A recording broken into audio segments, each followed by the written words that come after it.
કચ્છના પાટનગર ભુજનું રાજકારણ હંમેશા ગરમાયેલું રહે છે, પરંતુ આ વખતે ભુજ નગરપાલિકાના વોર્ડ નંબર 1માં પવનની દિશા બદલાઈ હોય તેવું જણાઈ રહ્યું છે। છેલ્લા અઢી દાયકાથી આ વોર્ડ કોંગ્રેસના અભેદ કિલ્લા સમાન રહ્યો છે। જોકે સતત સત્તા ભોગવ્યા બાદ પણ વિકાસના મુદ્દે આ વિસ્તારો આજે પણ તરસ્યા હોવાનો સૂર સ્થાનિકોમાં ઉઠ્યો છે। સ્થાનિક રહીશોનો મુખ્ય આક્ષેપ છે કે નગરપાલિકામાં ભાજપનું શાસન હોવાથી અને વોર્ડમાં કોંગ્રેસના પ્રતિનિધિઓ હોવાથી વિકાસ કામોમાં રાજકીય ખેંચતાણ નડે છે।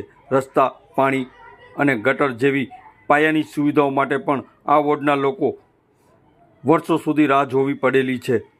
લોકો હવે ખુલ્લેઆમ કહી રહ્યા છે કે વિરોધ પક્ષના નગરસેવકો હોવાને કારણે અમારા કામો અટકી જાય છે, જેની સીધી અસર અમારા રોજિંદા જીવન પર પડી રહી છે। વોર્ડ નંબર 1ના મતદારોમાં હવે એક નવી માનસિકતા ઘર કરી રહી છે। લોકો માની રહ્યા છે કે જો નગરપાલિકામાં જે પક્ષની સત્તા હોય તે જ પક્ષના નગરસેવકો જો વોર્ડમાં ચૂંટાય તો વહીવટી પ્રક્રિયા સરળ બને અને ગ્રાન્ટ ફાળવણીમાં ભેદભાવ ન રહે। એક સમયે જે વોર્ડ કોંગ્રેસ માટે સુરક્ષિત માનવામાં આવતા હતા ત્યાં હવે અસંતોષનો ગણગણાટ શરૂ થયો છે। આગામી ચૂંટણીમાં આ ગઢ જળવાઈ રહેશે કે કેસરીઓ લહેરાશે તે જોવું રસપ્રદ રહેશે। પણ એક વાત સ્પષ્ટ છે, જનતા હવે પક્ષ કરતાં વિકાસને વધુ મહત્વ આપી રહી છે।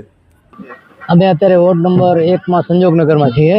માહોલની વાત કરીએ તો છેલ્લા 25 વર્ષથી કોંગ્રેસની પેનલ ટુ પેનલ વિજેતા થાય છે અને તમારા કેમેરાની સાક્ષીએ પણ તમે જોઈ શકો છો કે વિકાસના નામે શું પણ જીવન જરૂરિયાતના નામે પણ ઝીરો મીંડો છે, કાંઈ જ નથી। રસ્તા, ગટર, પાણી, લાઇટ, કોઈ પણ જાતની જીવન જરૂરિયાતની જે સુવિધા નગરપાલિકાની પ્રાથમિકતા હોય એ જ અહીંયા નથી। બિલકુલ ઝીરો ક્યાંય ઝીરો પ્રમાણે છે। એટલે વિકાસની વાત તો પછી નહીં રહી। અને 25 વર્ષ સુધી આ કોંગ્રેસના કાઉન્સિલરે શું કર્યું મને તો ખબર નથી પડતી।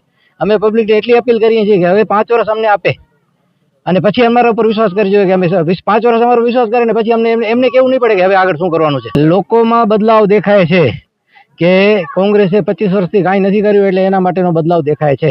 અમને પૂરેપૂરો 100% જીતનો પેનલ ટુ પેનલ અમારી 4 બેઠકો નગરપાલિકામાં જશે એવી પૂરેપૂરી ખાતરી છે અમને। મારું નામ રજાક ખત્રી છે। હું વોર્ડ નંબર 1 વિસ્તારમાં રહું છું અને મને લાગે છે અહીંયા 25 વર્ષથી આ કોંગ્રેસનો જ રાજ છે અને ભુજમાં જે પણ બીજા વોર્ડોની અંદર જે ડેવલપમેન્ટ થાય છે ને તો એના નામે તો અહીંયા કાંઈ જ નથી।